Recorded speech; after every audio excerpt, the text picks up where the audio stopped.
மனிதர்களை வாசிக்கிறேன், மனிதனை பூவாய் யாசிக்கிறேன், உணர்வுகளை நேசிக்கிறேன், உனைத்தானே உயிராய் சுவாசிக்கிறேன்.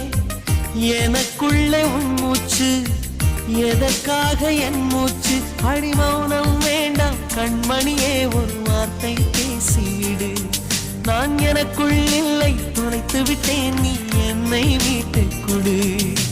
கண்ணுக்குள்ளே உன்னை வைத்தேன் கண்ணம்மா, நான் கண்கள் மூட மாட்டேன் அடி செல்லம்மா, நான் கண்கள் மூட மாட்டேன்